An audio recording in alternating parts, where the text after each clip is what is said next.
दोस्तों, संसद भवन पर हमला हुआ और ये हमला अभी तक का शायद 2001 के बाद सबसे बड़ा हमला करार दे दिया जाए।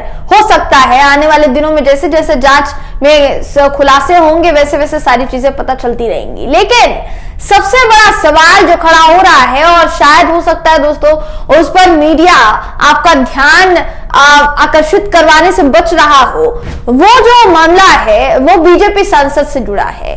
एक ही सवाल उठ रहा है कि बिना बगैर बीजेपी के सांसद के साइन के वो अंदर नहीं जा सकते, तो यानी कि उन्होंने साइन किया होगा ना। अब ये जो अटकलें हम लगा रहे थे, हालांकि हमने पहले भी पुष्टि नहीं की थी दोस्तों, जब तक सामने वाले की तरफ से पूरा बयान, पुख्ता बयान ना आ जाए, पुष्टि ना करना यही मीडिया एथिक्स में है। लेकिन अब हम पुष्टि कर सकते हैं क्योंकि बीजेपी सांसद ने स्वीकार कर लिया है।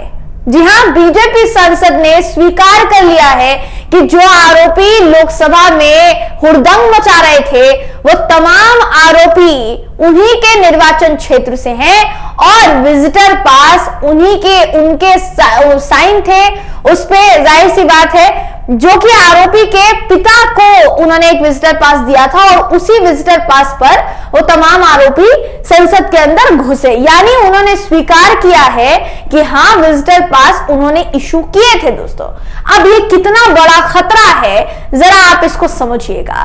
पूरा मामला क्या है इस वीडियो में मैं आपको बताऊंगी। नमस्कार, मेरा नाम है जयंती झा और आप देख रहे हैं दी कंटाप। दोस्तों, एक सांसद का नाम कल से ही बड़े सुर्खियों में है। वो सांसद हैं प्रताप सिम्हा, मैसूर से सांसद हैं। अब उनका नाम चर्चा में इसलिए है क्योंकि संसद भवन के अंदर घुसकर तमाम जितने आरोपी पकड़े गए, अभी तक वो मामला शायद आप लोगों को पता चल गया होगा, मुझे आपको बताने की जरूरत नहीं है। वो तमाम आरोपी जितने भी थे दोस्तों, वो सभी के सभी आरोपी जो घुसे उनके पास एक विजिटर पास था और वो जो विजिटर पास था उस पर बीजेपी के मैसूर से सांसद प्रताप सिम्हा का नाम लिखा हुआ था। इसी के बाद से सवाल खड़े होने लगे कि क्या वाकई में प्रताप सिम्हा से पूछताछ हुई है, क्या प्रताप सिम्हा से जानकारी ली गई है कि क्या उन्होंने ही सचमुच वो विजिटर पास जारी किया था, इशू किया था क्या। अब उन्होंने क्या बयान दिया है, सफाई क्या दी है, ये आपको बता देते हैं। इस वक्त आपकी स्क्रीन पर खबर है दोस्तों, जिसके मुताबिक बीजेपी सांसद ने साफ सीधे तौर पर कहा है कि विजिटर पास उनके द्वारा इशू किए गए थे। लेकिन उन्होंने आगे क्या कहा है यह भी हम आपको बता देते हैं। देखिए, बीजेपी सांसद से ओम बिरला जी ने, जो कि लोकसभा के स्पीकर हैं, उन्होंने पूछताछ करने के लिए उनको बुलाया और उनसे पूछताछ की गई कि भाई आपका नाम सामने आ रहा है और इस विजिटर पास पर आपके साइन है कि नहीं, क्योंकि बगैर दस्तखत के तो कोई अंदर नहीं जा सकता, विजिटर पास के भी।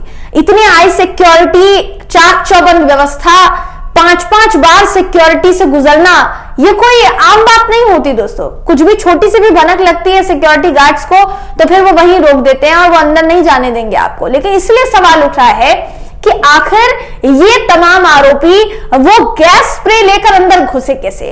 तो अब बीजेपी सांसद ने क्या बयान दिया है, आपकी स्क्रीन पर बयान है। बीजेपी सांसद प्रताप सिम्हा ने संसद की सुरक्षा में सेंध लगाकर स्मोक स्प्रे करने की घटना होने के बाद लोकसभा स्पीकर ओम बिरला से मुलाकात की और अपनी सफाई में उन्होंने कहा कि आरोपियों में से एक मनोरंजन डी के पिता उनके निर्वाचन क्षेत्र मैसूर में रहते हैं। उन्होंने ही संसद भवन में दौरे के लिए पास का अनुरोध किया था। यानी इनका कहना है कि जो आरोपी था, जिसमें से एक का नाम मनोरंजन डी बताया जा रहा है, वो जो संसद में घुसा दोस्तों, उसके जो पिता हैं उनको इन्होंने विजिटर पास इशू किया था। अब क्यों किया था, इसकी भी सफाई इन्होंने दी है। ये कहते हैं कि लगातार अपने निजी सहायक और अपने दफ्तर के संपर्क में ये रहते हैं ताकि मनोरंजन डी अच्छी तरीके से संसद का दौरा कर सके। सिम्हा ने लोकसभा अध्यक्ष को बताया कि इतनी जानकारी के अलावा उन्हें और कुछ भी नहीं पता। अब आप ये समझ सकते हैं कि मनोरंजन डी को अंदर घुसाने वाले कौन थे, बीजेपी के सांसद। कौन, मैसूर से बीजेपी सांसद प्रताप सिम्हा। क्या ये बड़ी चूक की पहली पहल नहीं थी दोस्तों, ये बड़ा कदम नहीं था उस चूक के प्रति जिसको ये अंजाम दे दिया गया है। क्या इसको बड़ी गलती ना माना जाए? और अब क्या इन बीजेपी संसद की सदस्यता रद्द होगी? क्योंकि अब समझिए इस बात को कि ये साहब जो कह रहे हैं, पहली बात तो उसकी पूरी जांच होनी चाहिए। ये जो कह रहे हैं उसमें कितनी सच्चाई है और कितनी नहीं, उसकी जांच होनी चाहिए। दूसरी बात ये दोस्तों कि सिर्फ बीजेपी सांसद ने जिस व्यक्ति को अलाउ किया अंदर आने के लिए, सिर्फ उसकी वजह से इतने सारे सांसदों की जान खतरे में पड़ गई। समझिए इस बात को कि अगर मान लीजिए उन लोगों के पास वो गैस स्प्रे ना होकर कुछ और होता, कुछ और संदिग्ध होता, कोई हथियार होता और उससे किसी पर हमला कर दिया जाता, तो फिर क्या उस स्थिति को काबू में कर पाना मुमकिन होता? ये बहुत गंभीर बात है, गंभीर विषय है, जिसके लिए इस वक्त सवाल उठ रहा है। और इससे पहले भी हमने कहा था, हमने आपको बताया है, हमारे सहयोगी भी आपको लगातार बता रहे हैं कि बीजेपी की तरफ से अभी तक इस पर कोई प्रतिक्रिया नहीं आई है। बीजेपी सांसद का नाम सामने आ रहा है। बीजेपी सांसद कह रहे हैं कि हाँ, विजिटर पास जो है उनकी तरफ से इशू किया गया था ताकि मनोरंजन डी अच्छी तरीके से संसद का दौरा कर सके। और मनोरंजन डी ने अच्छी तरीके से संसद का दौरा करते हुए लोकसभा में छलांग लगा दी और वहां पर ही लोगों की जान जो है खतरे में डाल दी। वो लोग अब जाहिर सी बात है, देखिए बीजेपी सांसद ने विजिटर पास इशू किया है तो सारी चीजें देख परख कर ही सब कुछ करना चाहिए था। सारी चीजें देख परख कर, अब ये जिन्होंने हमला किया है उनके लिए कहा जा रहा है कि वो बेरोजगार है, वो युवा बेरोजगार हैं और बेरोजगारी की वजह से वो सरकार तक अपनी बात पहुंचाना चाहते थे और इसलिए उन्होंने एक कदम उठाया।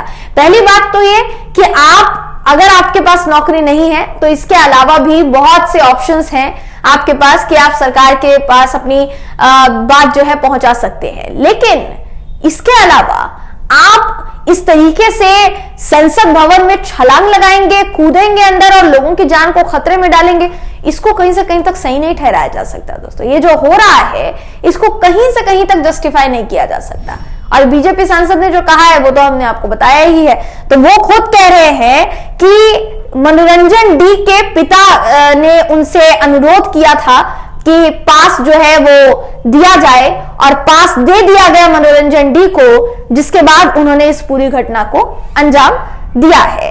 अब ये पूरा मामला जो सामने आया है, इस मामले के बारे में आप लोगों को जानकारी होगी, मैं उम्मीद करती हूँ। इससे पहले हमने आपको बताया है कि पूरा मामला क्या था। जिस वक्त ये खबर आई थी दोस्तों, सबसे पहले दी कंटाप ने आप तक वो खबर पहुंचाने की कोशिश की थी ताकि आपको ये जानकारी मिल सके कि संसद भवन कितने सुरक्षित हाथों में है।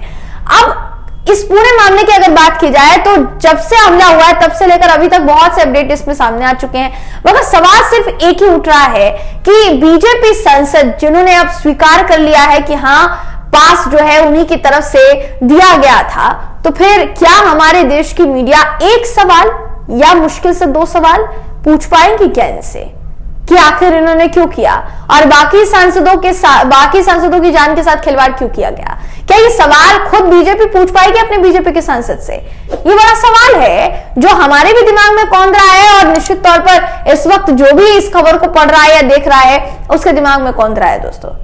तो क्या अपडेट निकल कर सामने आता है, देखने वाली बात होगी। फिलहाल इस खबर में बस इतना ही। आप इस खबर पर क्या सोचते हैं, आपकी क्या राय है, कमेंट करके जरूर बताइएगा।